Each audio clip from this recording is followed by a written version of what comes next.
the U.S. elections in the world, and this week's session on the environment and climate change with our guest speaker, Tom Burke. My name is Nelson Graves. I'm the founder of News Decoder, and I'm speaking to you from Paris, France. And I'm joined on camera in London by our speaker, Tom Burke. Hello, Tom. And in Los Angeles, we have students from the Windward School and also the teacher, Peggy Proctor, and her colleagues.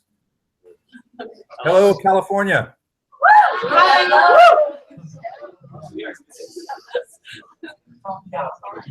We're also connected remotely by students and faculty from the 17 other schools and 5 countries that are participating in this course. This is the last in a series of online sessions devoted to the U.S. elections and big international issues. So far, we've explored defense and security, the international economy, and human rights and democracy. Today, our topic, in a sense, trumps them all, insofar as if we don't get this topic right, the rest could eventually be very meaningless. I'm delighted that Wyndham has joined us. When I was a kid, LA was a shorthand for smog. It's my understanding that smog may not be totally under control there, but it's certainly a lot better than it was when I was a student. So maybe there is hope for us all.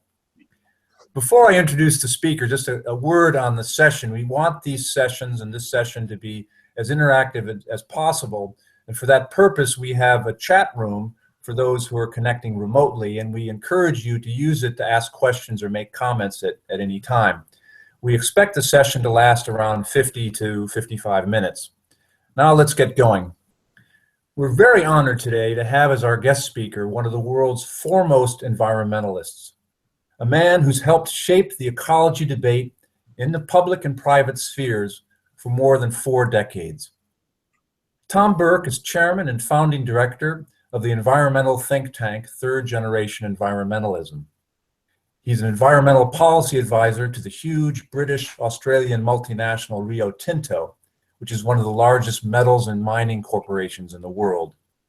He's an author of books and articles, and he's chairman of the editorial board of ENDS magazine. He's a visiting professor at both university and imperial colleges in London.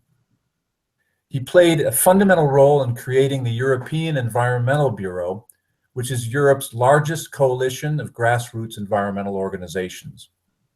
He was instrumental in the European and North American NGO preparations for the Rio Earth Summit in 1992. Little wonder then that in 1997, the Queen appointed him Commander of the Most Excellent Order of the British Empire, that's a CBE, for services to the environment. I want to thank you, Tom, for joining us today, and I want to turn the session over to you for some introductory remarks, and then we'll open up for Q&A. Thank you very much, Nelson. It's always a little bit disconcerting when you're introduced by somebody who starts off by reading out your obituary. It was a bit exhausting listening to all of that. I'm much more interested in what's going to happen next than what happened in the past. But hi to all of you at Windward and anywhere else in the world, and thank you very much for joining me and having this conversation this morning. The session was billed as being about the environment, and the environment's a kind of nexus of lots of issues that interact with each other. And it's an interesting moment to be talking about it because earth scientists have just recognized formally that we've moved into a different geological era because human beings have unlocked the secrets of the nucleus of the atom. Now we've unlocked the secrets of the nucleus of the cell. And that means we can operate and behave on a geological time scale and an evolutionary time scale.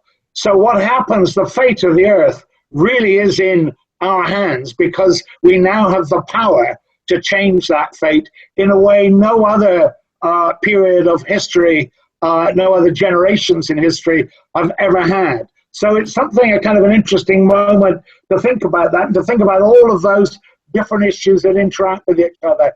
Air and water pollution, biodiversity, what's happening to forests and the oceans, looking at what's happening to the soil, which we don't talk about very much, and that underpins all of our agriculture, the issues with the atmosphere, the ozone hole depletion, which we've actually begun to deal with, and of course, climate change. And as Nelson said, what's really, to my mind, very important about why we're concentrating on climate change this morning is because if we don't solve the climate problem, we won't get a chance to solve all the other problems, and even the bits of them we do solve will all be overtaken by the chaos that will follow from a failure to solve the environment, the climate problem.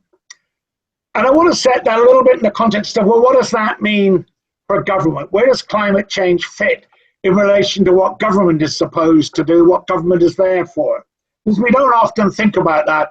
The first imperative of any government, left or right, USA, Europe, anywhere else in the world, the first imperative any government faces is it has to maintain territorial integrity, or it's not a government.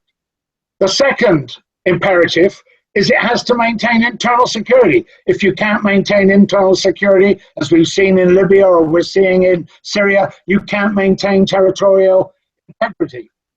If you want to maintain internal security, internal stability, you better maintain food, energy, and water security. If you don't maintain climate security, a stable climate, you can't maintain food, energy, and water security. So dealing with climate change isn't an optional issue for governments. It's an issue that is central to the ability to carry out the core functions of what a government is. I just think it's quite important to bear that in mind as we think about the challenges that will be facing your new president in the beginning of next year. If we look at the climate, and it's a very controversial issue and people talk about it all the time, it's quite interesting to just be really clear about what we know about the climate and what it means for human beings. And there isn't one answer to that question. We know with absolute certainty how much greenhouse gases there are in the atmosphere and how fast they're rising. We know that with absolute certainty because we measure it. Actually, most important of those measurements take place in Hawaii. We have a very, very confident knowledge about what that means for temperatures. We know that in the sort of 90% mark. We're 90% sure of how different concentrations turn into temperatures. We know a little bit less well how that affects big geophysical systems like the ice sheets in the Antarctic or the Arctic, like the temperature of the ocean, how those changes affect the way the weather works, what happens to rainfall, precipitation, how that affects the water availability. We know that not quite as confidently as we know the concentrations or the temperature rise, but we know with a very high likelihood of being right about those effects. We don't know with quite the same degree of confidence what that does to ecological systems. That's not because we don't understand the climate so much as we don't have the same level of detailed, confident knowledge about what happens to forests, what happens to crops, what happens to species as the temperature changes and all those other effects begin to take effect. We know even less well what that means for human beings. Yeah, we're much less confident about what all of those changes might do to your life tomorrow and the day after, and even more importantly, in 30 years' time. And we know even less about how humans are going to react to those challenges. We've just set out in the last 15, 20 years for human beings to really respond to those issues, and we're still learning as we go. So I just wanted to set that as a context, because we're pretty confident we know there's a problem, but as we think more about the problem, we get less confident about what we know. But one of the things we know really well is we already have the technology to deliver all the energy that people need at a price they can afford in a way that does not interfere with the climate. We know that. We've got that technology, and as we go forward over the coming years, we're going to have more and more of that technology. And we also know that we can afford to do it, that by solving the climate problem, we won't wreck our economy.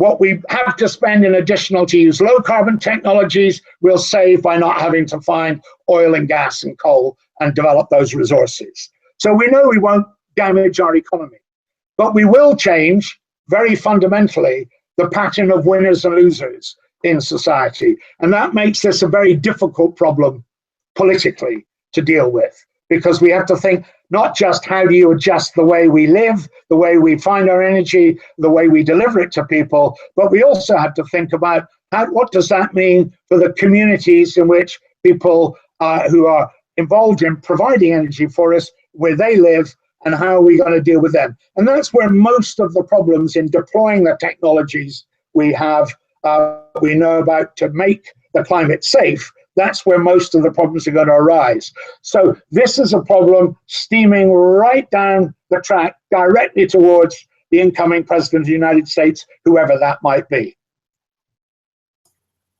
Terrific. Thank you. Thank you for that introduction, Tom. Before I ask the first question, I neglected to introduce somebody who is patched into this call. Jason Cummings, who is the mastermind behind this course, is speaking or is with us from Boston. Jason, thanks very much for being with us and for the course. With that, I'll take the liberty of asking the first question, then turn the podium over to Windward School for their question. But my first question then is, in a sense, Tom, a political question, and that is, it relates to the Paris Climate Change Accord that was agreed in Paris in December, which has just recently gone into effect, I believe. The question is that accord going to be enough to stave off the kind of horrific changes in the global climate that have been predicted if nothing's done? I think what's important, first of all, is to see the answer your question against the context in which that agreement was arrived at. You've got a world which is finding it very difficult to agree on anything, on the economy, on security issues. All the institutions we've used to try to manage the world are becoming under real stress and have been slow to find answers. Yet this issue, we managed to get 200 nations to agree to do something that will fundamentally alter the way they make their economies work. So we saw in the coming together in Paris a tremendous expression of political will to tackle a global problem that can only be solved if nations cooperate with each other. So I think that's the first thing to bear in mind. The second thing to bear in mind is, will the outcome that targets people set solve the problem? No, they won't. But that was recognized in the way the agreement was framed, because it was recognized that you were starting a process that you had to roll forward. So built into this mechanism, for the first time that I can recall, was a ratchet mechanism whereby countries would come back every few years to decide whether or not what they were doing was enough, and if not, how much further they had to go. The third thing I think that's very optimistic about Paris, and why I'm optimistic about Paris, is most international treaties take several years before they come into force. In other words, before the agreement becomes binding in international law. We have this climate, the agreement in Paris has come into force already in less than a year, which in terms of international diplomacy is absolutely extraordinary. So when you set that against the background of how difficult it is to get countries to agree on anything at the moment, it says how governments are taking this problem much more seriously than they have done in the past. And that's the source of optimism. Windward, questions from the Global Studies honors class in Los Angeles. And you can argue with me if you don't agree, by the way. Great. Elon, would you like to start? And please stand up and introduce yourself. Great. Hi, so I'm Elon. Sorry, can you say? I didn't. You have to shout loudly. I'm Elon. Hi, Elon. Elon, right? I have a question on how do the solutions to preserve our environment differ for developing countries with limiting infrastructure, and how do you think the incentives will need to be changed for these countries? Did that come through? I like a nice simple question to start off with. Smart here at Windward. Watch out. The thing to bear in mind as you address this question is it's the poorest and least well-developed countries that will suffer most if the climate changes. So you need to avoid thinking about this as a 1-0 game. You know that countries solve the problem or do something or they don't do something. We have to think about it in a much more complicated way. It's not in the interests of any country for us to fail. So then the question becomes, how do you get countries to work together to solve the problem jointly? Now, for most countries, that actually the core single most important thing you can do at the core of that is use energy more efficiently. In order to make sure that happens, you have to make sure that there's a flow of capital into the developing countries to make sure that the investments they make in making energy available to people who don't have it are low carbon investments. And that's why the world is committed to more or less shifting about $100 billion a year over the next few years from developed to developing countries to help make it a bit easier for those countries to adapt. But you mustn't only think of it in terms of simply we're okay and they're in trouble. Actually, what we're going to see happen, I think, on a lot of these low carbon technologies is much of the same as what's happened on phones. And a lot of emerging economies, poorer countries, are simply going to leapfrog into renewables and into much smarter technologies, leapfrog the way we did things. They're not going to simply copy our quite inefficient ways of meeting people's energy needs in an affordable, low-carbon way. They're going to go straight to it. And I can remember a couple of years ago being up in the Chin Hills, which is a remote part of Western Burma, and seeing people in the villages there with solar panels they were using to charge their phones. So you can't take a simple thing of thinking, oh dear, it's all our fault, and poor people over there are going to be in trouble if we solve this problem. It's how do we work together to make sure that we deploy the technologies that are available faster. And since a lot of those most of those technologies are not only low carbon, they're also smarter. So I think we'll help those economies to develop, not so much get in the way of their development. Tom, I had a follow-up on the Paris climate change agreement, and that is U.S. compliance with the agreement in any way in doubt with Donald Trump, a climate change denier, as a candidate and a potential Republican majority in Congress? Do you think there's any chance that the U.S. would not live up to the commitments that it made in Paris? Well, there is a precedent for thinking that because the Bush administration signed up to the Kyoto Protocol. Sorry, the American government signed up to the Kyoto Protocol, and when the Bush administration came in, it withdrew its participation. So it's understandable why people should raise that question. But an incoming American president could ensure that America did not comply with its obligations, but it couldn't wreck the treaty because the treaty has now come into force. And so that there's no way it could destroy the treaty, but then the Bush administration withdrawing from the Kyoto Protocol didn't destroy the treaty. You can do what you like in your own country as a leader, but you can't tell the rest of the world what to do. And if there were a Trump administration that did want to get out of the Paris Agreement, it could certainly withdraw its participation, but it couldn't wreck the agreement. All right. Windward, back to you guys. Your next question. Great. Introduce yourself. Hi. Hi. Hi, I'm Lizzie. Yeah, so you touched on this topic a little bit, but what can we do as a community to help climate change and help greenhouse gases from rising? And yeah. Well, what can you do as a community? You mean in the school or in your homes? Both. Both. Okay. Well, first of all, do you know whether how your school buildings are rated for their energy efficiency? Are they? I mean, is there a rating system? Are they at the top of the rating system or the bottom? I believe they're on the top. The leads are- Okay, well, you start with all of these things where you are. It's great if you've got a school that's doing those things. Now, is it making use, has it got roofs that you could put solar panels on? I have to find out. I don't know. But my point, the first point in answer to your question is you need to be thinking and being aware and asking people what you can do where you are now. That's the first thing you can do. Do you drive a car? I do not. Is that because you're too young, or because you've got one but you don't use it, or because I'm too young. you're too young? Okay. Are you going to get a car as a graduation present? I don't think so. But again, I'm making the point, you start with your own life.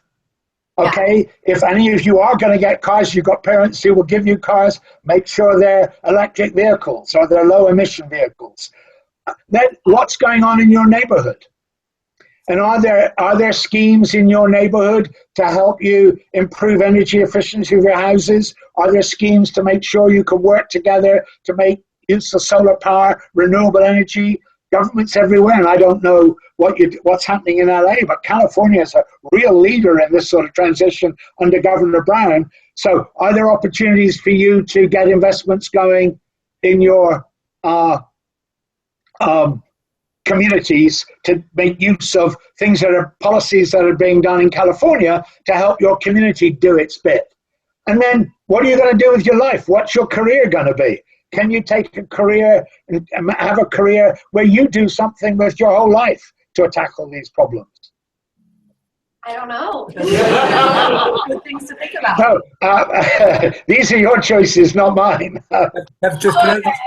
Can I just interject there? Have any students there actually been involved in trying to minimize the effects of carbon and to minimize climate change in your community? Have any of you been involved in any local initiatives, family or community or school, shall we say? Yeah, we've got Will in the back. Stand up. Yeah. Who's that? My whole house is run by solar panels, so and I know a lot of people. Nelson, I can't hear that. A little bit. My whole house is run by solar panels, and we're gonna get a Tesla soon, so that we have an electric car. So yeah, I know people in our neighborhood are, so that's cool. All right. He's got solar. Tommy's got solar panels on his house, and they're getting a Tesla car. All right. They're pretty cool, those Teslas. I've been in one of the ones where you don't have to have your hands on the wheel to drive. It's pretty weird sensation doing that. Anybody else? Eliana, stand up. Well, my family just moved into a house with all solar panels, so our house is run entirely by solar panels, and we're looking into buying a new car, and we decided to get the e-Golf over the regular Golf. So, The you've e-Golf? got two. E-Golf. The electric Golf by Volkswagen. Yeah, the Volt. Yeah, I know that. It's a car. It's a Ford. There you go. But there you have a really good example. You've got two families at least where the families are already moving. So the rest of you in the class need to be doing something with your family about the choices your family's making. And it's probably, I mean, I'm speculating here because I actually don't know the answer, but I suspect that with respect to the solar panels, the families may be benefiting from some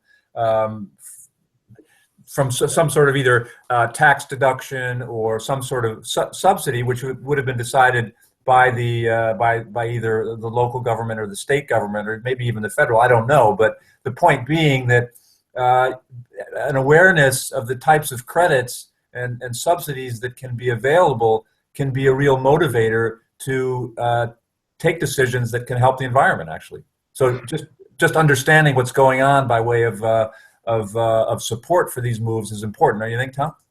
Yeah, I do indeed. And I've got another point that comes there and an answer to. I'm sorry, I couldn't quite hear the lady's name who asked the original question. But Lizzie. yeah, that's right. Okay, but here's the thing. How many of you have gone and talked to your congressman about this issue? Zero. So, okay, how can he or she represent your interests if they don't know what they are. Great point. And that getting involved, anybody who thinks voting is a waste of time or a wasted thing to do is really undermining our capacity to address all of these problems. So whatever else you do, vote the first time you get an opportunity.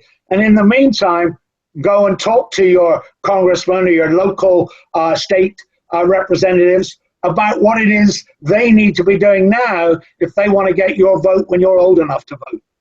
Yeah, Otherwise, it might be too late. I believe that most of the students are roughly 16-ish, which means that most of them would be able to vote 2 years from now, which is exactly when your congressman will be up for re-election. So it's never too early to start informing yourself. I had a question, Tom, again, relating to the United States. Why are there so many climate change doubters or even deniers among politicians in the United States? And is there any chance that they might be right? And if not, how does one convince them that they're not right? First question is there's no chance that they're right. To believe the climate isn't changing you have to be about as uninformed of reality as those people who think the earth is flat. And that's about how bad it is. Now, trying to work out why politicians think what they think, well, first of all, you have to be sure that what they say is the same as what they think, and it's not always the same as what they think. My guess is, just like most American people think the climate's changing and understand that the climate's changing and want the government to do something about it, most politicians in the United States are like most Americans. They probably think much the same. What they say may be influenced by who they think they have to keep on board in order to keep their job as a politician. And it's easy to penalize them and criticize them, but they have to deal with a different kind of reality than most citizens have to deal with, which is they have primary voters as well as general electors who choose for them. And in a sense, they have to make sure those electors will choose them. And so they don't always tell those electors what they really think in case it puts them off. I think there's something I don't understand, and as far as I can see, nobody much else understands in the rest of the world, which is why Republican primary voters in the United States seem to be really more immune to the facts on climate change. Some of that has got to do with the way in which the right-wing media, the media that supports the Republican Party, treat the issue, but it's not only that.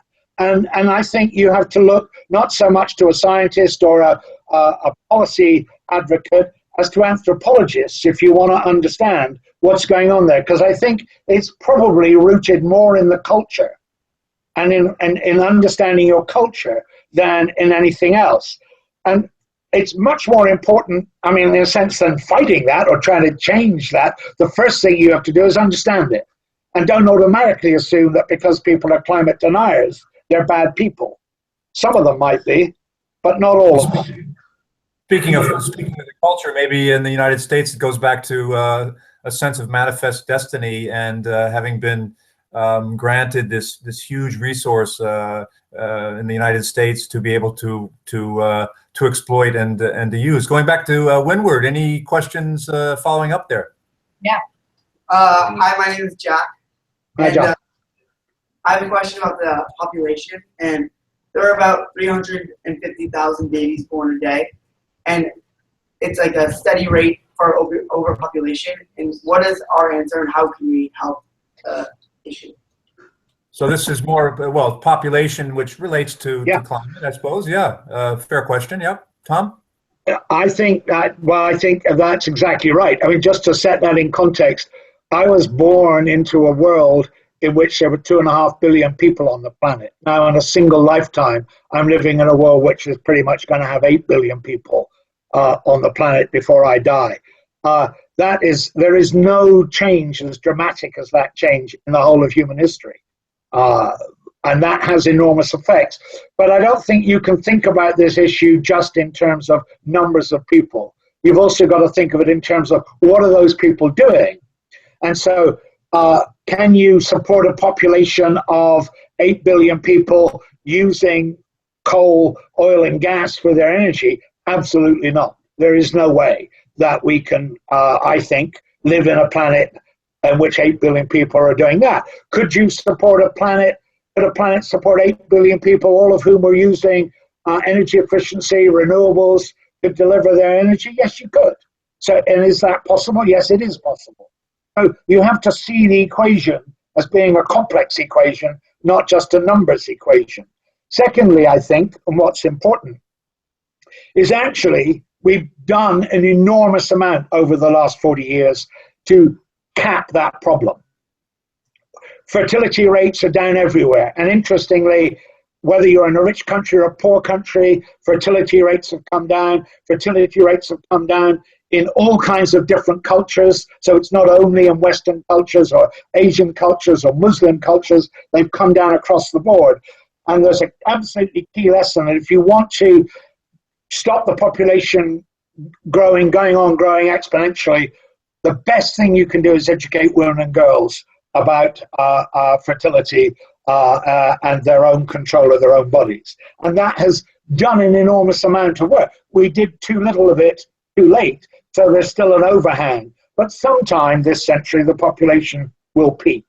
And so now my emphasis is not so much on trying to control the numbers, even though we've still got some societies in which you have to really get fertility down. My emphasis is in how do you make the rest of the things that people do sustainable in the longer run? And that really is a difficult problem, not just with carbon and climate change, but also with, well, how do we go about making sure there's enough water for everybody? How do we make sure that the soil fertility is maintained so that there's enough food for everybody? Can we go on doing that when, we're draining the Olagalala aquifer in the southern parts of the Midwest in order to feed cattle corn, in order to give people a diet rich in meat, when we don't perhaps need to do that? I mean, that's the kind of question it raises. Do we want to find better ways than that way in order to make sure that everybody gets enough protein?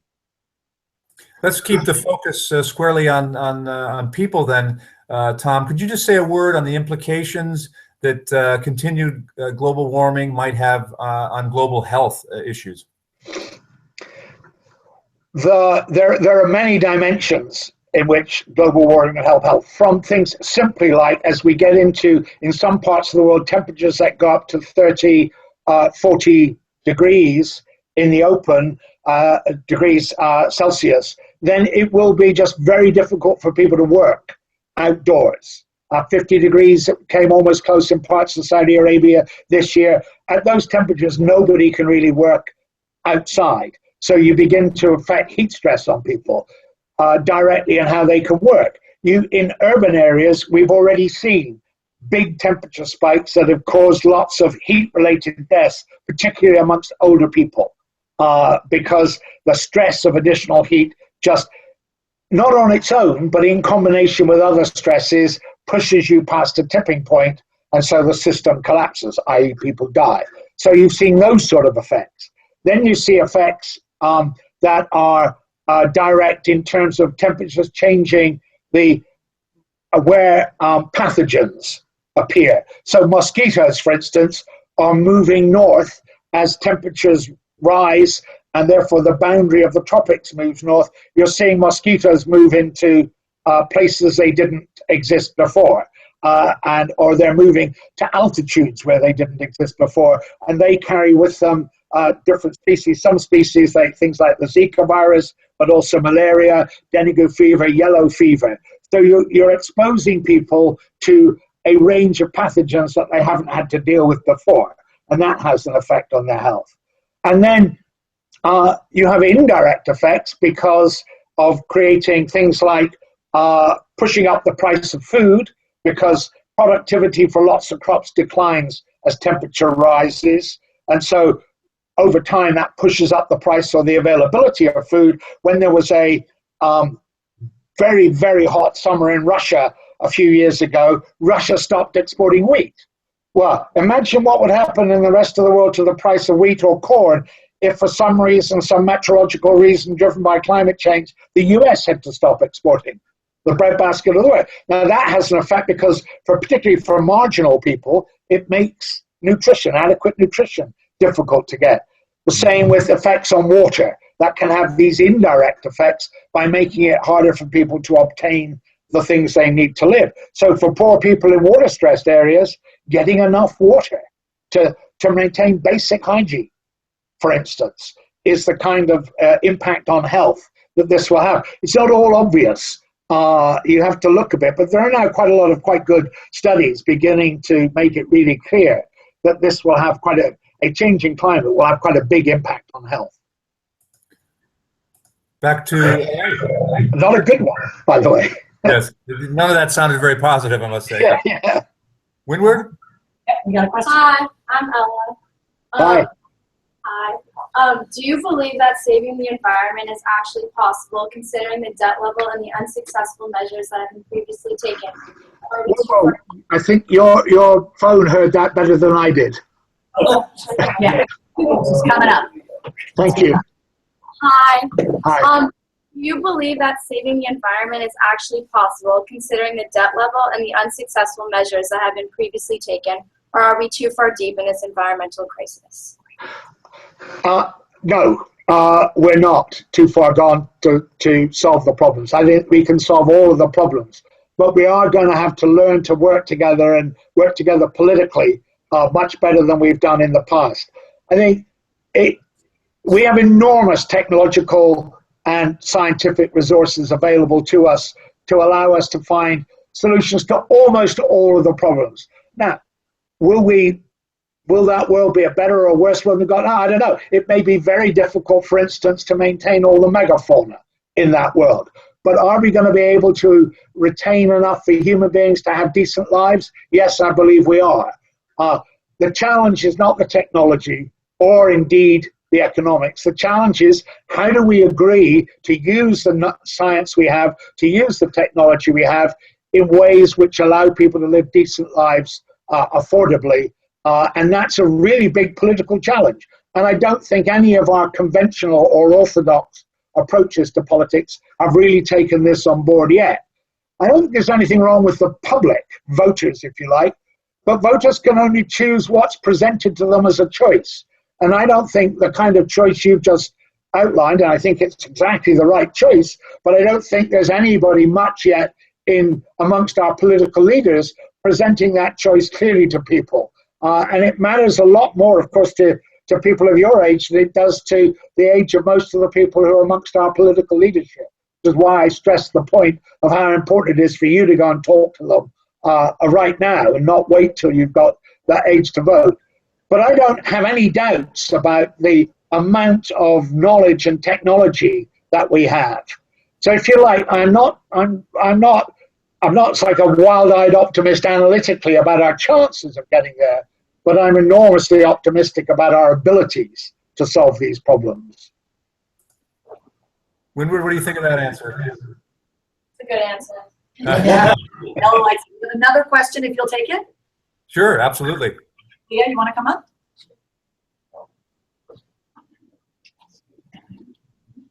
Hi, I'm Leah.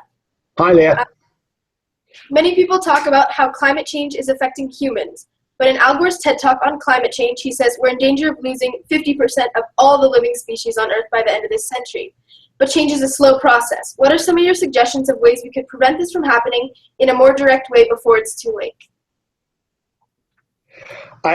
As with a lot of problems, the important thing is to focus on the causes of the problems, not the symptoms. And so and Al Gore was completely correct about the threat to species and the scale of that threat.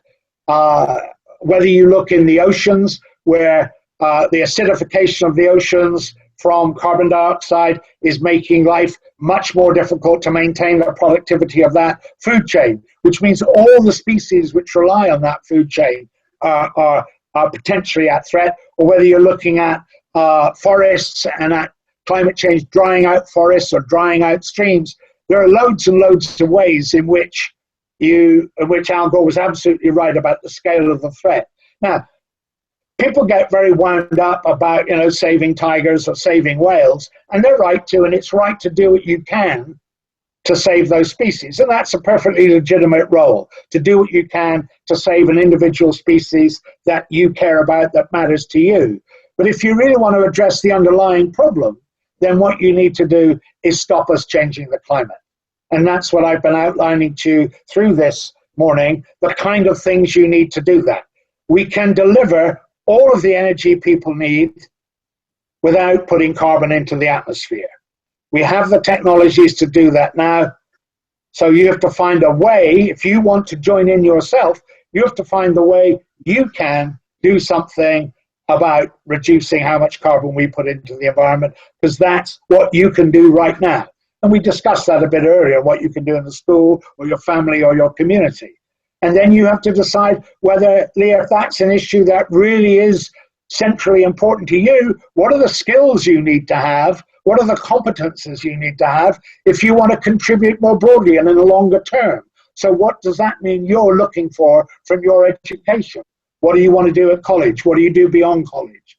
You have to find everybody has to find their own role in doing this. It's a very big opera, and there's a part in it for everybody, but you have to define a bit for yourself what the part you want to play is. Well, let's talk a little bit about your role, Tom.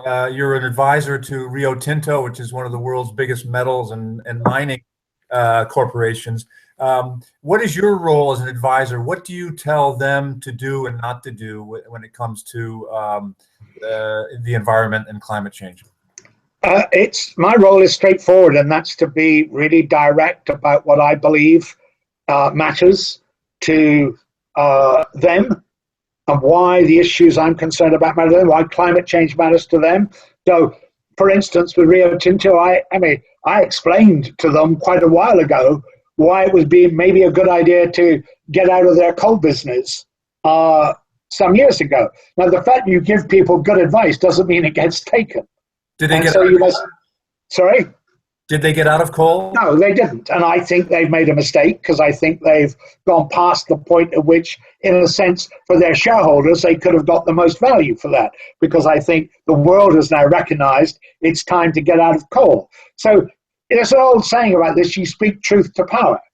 Now, you have not to be arrogant when you do that. Truth is a complicated thing. It's not simple. And it's no point speaking truth to power if you don't understand how the world looks from the point of view of the power you're speaking to. What are they concerned with? And if I give you an example of what I mean by that, it's very easy to say to governments, you've got to get out of fossil fuels. That's fine. But if you get out of fossil fuels in the United States, it means you're going to close down West Virginia's coal mines. Well, do you have to stop at that point, or do you have to say, well, hang on, what are you going to say about what happens to those miners? Are you just going to walk away from them, or are you going to do something to retrain them, to put other investment into those communities so they continue to have economic well-being? So you don't need to just grind your axe. It's not the same as speaking truth to power. Speaking truth to power means understanding the modalities of that power you're talking to, and offering solutions that are three-dimensional and thought through, not simply saying, I'm cross with you because you're doing something I don't like. And that's the way that you try your best to be as effective as you can. The fact that you speak truth to power doesn't, as I said, mean your advice will be taken, but you do the best you can to give the best advice you can. And that's how I do it. And I give the same advice to everybody, by the way. So if you ask me a question, you'll get exactly the same answer, whether you're in government or business or in the NGO community. And sometimes that means I have to say hard truths to people in the environmental community who don't want to hear that you've got to think these problems through, and maybe just shutting down all your coal-fired power stations tomorrow is maybe just not the right answer. Well, as you look, if you had a portfolio of stocks in oil and gas companies, is there a company which stands out as one that you think deserves your investment because it's doing a good job with respect to the environment and climate change? And is there one which is doing a particularly bad job? I think that Total and Eni, both European oil companies, have given me a better sense that they've understood this problem than Exxon or Chevron. I think there is an interesting and maybe cultural piece where the American oil companies have been slower to accept the reality of this than their European colleagues. So on the whole, if I was looking at a portfolio, I'd want to weight it towards European oil companies and away from American oil companies, because I think they're at greater risk of not being able to deliver, of not adapting to a world that's changing very fast. So I'm going to go call my stockbroker. I'll be back in a minute. Back to California, Windward. Any more questions? We got about 5 more minutes, so we got plenty of time. Hi, Tom. Ernie, I'm one of the teachers of the Global Studies course. Hi. We focus, rightly so, a lot on carbon dioxide as one of the major greenhouse gases. Yeah. There are several dozen others that we don't talk a lot about, like fluorocarbons, nitrogen dioxide. What about those? What should we be thinking about those emissions and what their impact? You are absolutely right about that. And we focus on carbon dioxide because the big source is the power sector and then the transport sector. And in terms of deciding the future of those sectors, there are relatively few decision makers that you can get to grips with and you can get change more quickly, more urgently. So I think we've made the right priorities. But as we've just seen, there's now, and again, another sign of the extraordinary political will there is to address this problem. Governments have just agreed to phase out hydrofluorocarbons. Now, they are about 4,000 times as bad for the climate as carbon dioxide. And it's been a really important and significant agreement, partly because those are they're not the most significant gas, but they're the one whose emissions are rising fastest. And stopping doing something bad is always the first thing before you go on to try to do something better.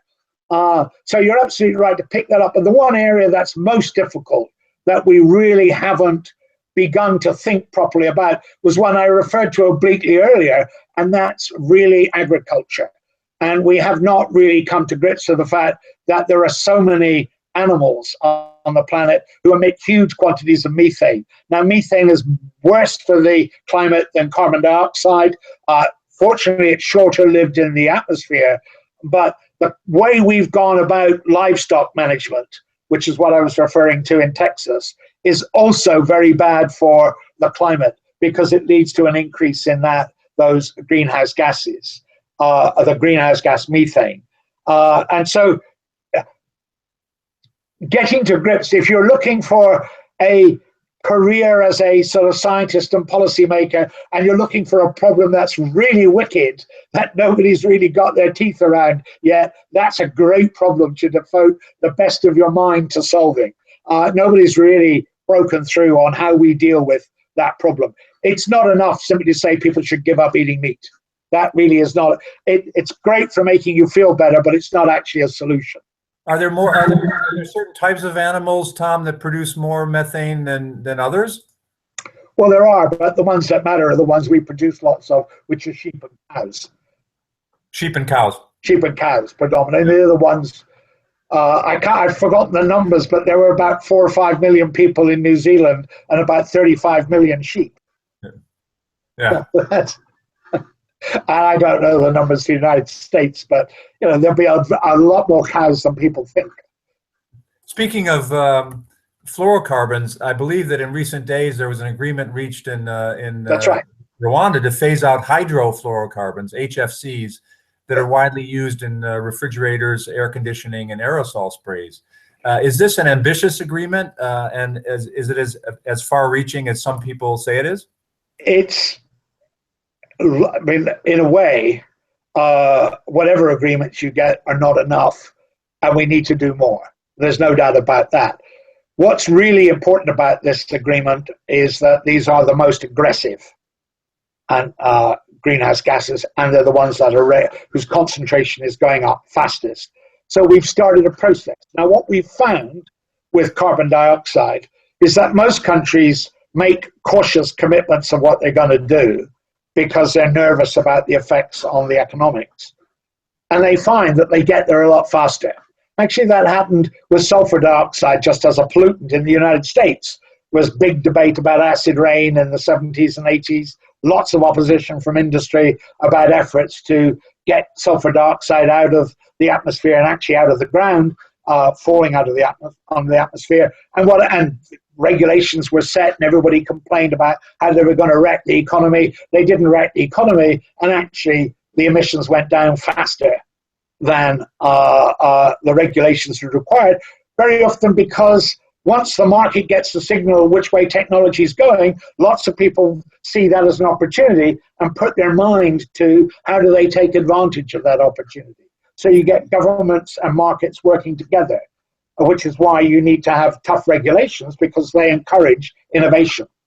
But what do you say to a country like India, which has hundreds of millions of people who live in blistering heat, many of whom are just starting to attain middle-class status and therefore being able to buy an air conditioning unit, which makes their lives much more bearable. They become more productive, happier people. But the air conditioning units have hydrofluorocarbons. Yeah. What do you say to India to alleviate the pain that getting rid of hydrofluorocarbons and making it more difficult or more costly to get an air conditioning unit would mean? I say use solar power for the electricity and use ammonia as the refrigerant in the air conditioner, and you do that to scale in India, and the cost will go down very rapidly. And I say, if you don't do that, don't expect the rest of the world to deal with the climate problem and do things themselves, because the reason it's blistering heat is because you're more exposed to a changing climate than the rest of the world. So it's a bargain. Yeah, okay. And you have to do your bit and others have to do their bit. And that's why I said right at the beginning, let's look for the ways in which we can work together. So the challenge is, not whose fault is it? Who's the bad guy? Who's the good guy? How do we work together to get not just the 200 or 300 million middle-class Indians, but the other 600 or 700 million Indians who don't have electricity at all? How do we get that to them as fast as possible? Probably not by investing in coal-fired power stations and building all the very expensive infrastructure to get that electricity to them, but by finding ways to get them access to solar power and wind power really quickly. And that's how you help with that problem. So you need to kind of not see things as I said, as zero-sum games, 1-1, 1-0 options. You need to look for where you can see the win-win solutions and build those solutions. And they're not there for everything, but they are there for most things. We have time. It's 54 minutes past. We have time for one final question from Windward. Who's the lucky questioner? Want to go, Sarah? Go ahead, Sarah. Yeah. Come on up. Should I just Right here. stand? Come right. Okay. So hi, my name is Sarah, and Hi, Sarah. we watched a video in class, and it said that we've used so much energy, and we only have so much left. Is there a way that we could replenish the energy that we've lost for the future, so that we don't run into problems? Sarah, let me just clarify a bit what the lesson you took from that video. We've used an awful lot of our fossil energy, our historically accumulated, geologically accumulated fossil energy. We still have an awful lot to use. If we use even the stuff we already know about, we can't maintain a stable climate. But fossil fuel is not the only source of energy. There is more energy arriving from the sun every day than we can ever possibly use. The question is how to make use of that. That solar energy drives the wind. There's large parts of Texas where you can't produce cows anymore because it's too dry, where farmers are making a really good living out of catching the wind to provide electricity. And people are often very careless about the way they talk about energy, as if it was all one thing. It's not. There are a bunch of fossil fuels, coal, oil, and gas, which are one way in which we supply energy. There are a lot of other ways in which we get our energy. We get it from the sun if we can capture it through solar panels or through wind farms. We can get a lot of energy from heat deeper in the earth simply by using heat pumps or for a domestic sense, or by using geological heat to drive generators to make electricity. So you need to have a broader understanding maybe than that was in that video to see the trouble. But is there enough energy for everybody to have enough, as much as they could ever want to use? Yes, there is. We're not short of energy. We are short of smart choices about how we give people access to that energy. Fantastic. I think this is an absolutely crucial and fascinating topic, and we could go on a lot longer, but we're going to have to cut it off there.